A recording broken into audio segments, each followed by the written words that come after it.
All right, I want to make sure I teed it up for you guys. So let's go into sleep apnea secondary to sinusitis. Sinusitis is a condition where a person's sinuses become swollen and inflamed for 3 months or longer.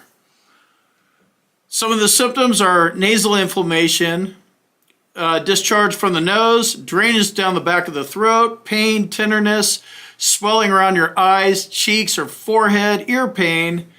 It's all over the place. Fatigue, cough. Let's hop over to a BVA decision where a veteran won sleep apnea secondary to sinusitis. I encourage you to go to bva.va.gov and look these things up. Entitlement to service connection for sleep apnea to include as secondary to service-connected sinusitis. Finding of fact.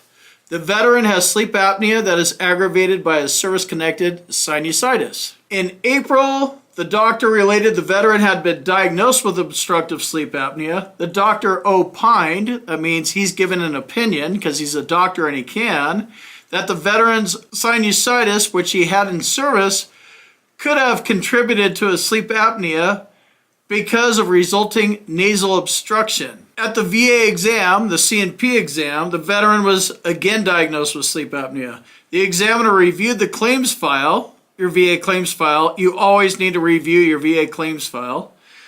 And conducted a clinical evaluation of the veteran. The examiner concluded that it was less likely than not the veteran's sleep apnea was incurred or caused by service. This is the barrier that they use. Less likely than not means your claim is sunk. You want at least as likely than not, or more likely than not, or is due to.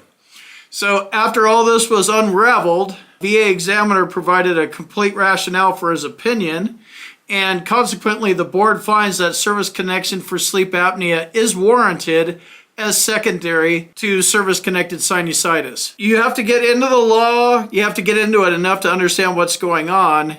You have to understand what's going on. Somebody's going to be arguing on your behalf. You need to know what they're arguing, why they're arguing it, and it's worth spending the time doing this stuff. PTSD secondary to sleep apnea. PTSD is a mental health rating. I have other videos. I'll link to those in the description. But a common secondary for PTSD is sleep apnea secondary to PTSD. Let's hop over to another BVA decision. Entitlement to service connection for sleep apnea secondary to service-connected PTSD on a causation basis is granted. So we have aggravated by, or caused by, or is due to.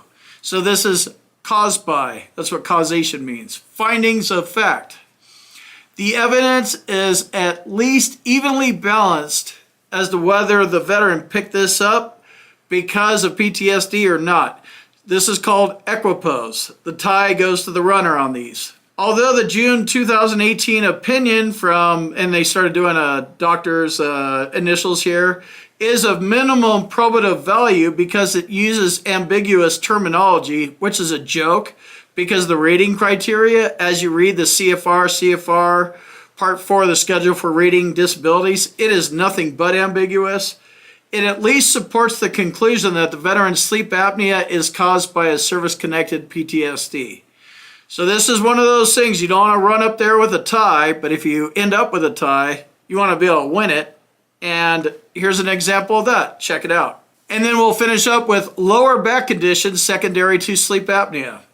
We have lower back problems. We take medication for those problems.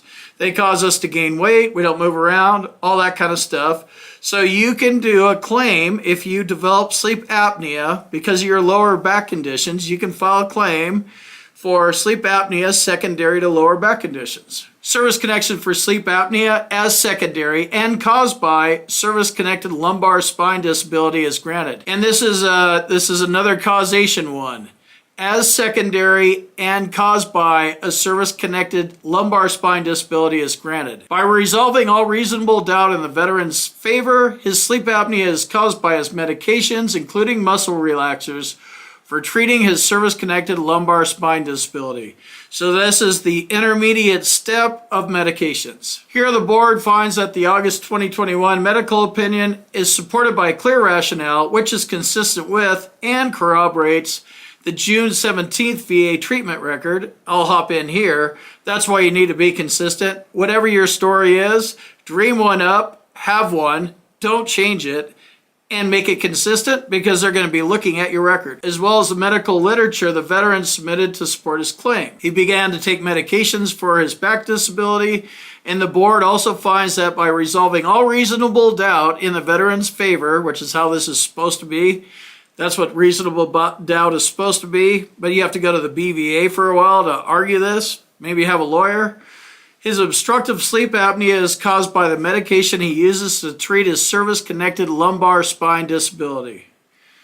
So here's 3 high-value secondaries that you can file a sleep apnea claim for.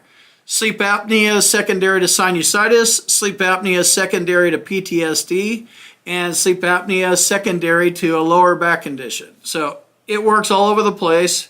And these are 3 that I recommend you checking out. You should check out the BVA at bva.va.gov and review what other veterans have done. It's all about argument. I know you guys don't think it's an argument. It's just roll in there and file some shitty claim and get denied and, oh, that sucks, VA, that you didn't rate me. Be a little more scientific than that. Be a little more legal than that. Go read what other veterans have done because it's going to make a huge difference. If you have any clue what you're doing, you're way ahead of the game. They're going to give you the benefit of the doubt, rule in your favor. Let me jump in here real quick and tell you about my boot camp. If you want to learn more about the VA claims process, check out my boot camp. You can talk to me live. There's a link on the website and in the description, combatcraig.com. And also, if you need medical evidence like a nexus or documenting your symptoms properly, go to our website, combatcraig.com, and it says medteam/nexus letters. Click on that link, fill out the form, boom, you're done.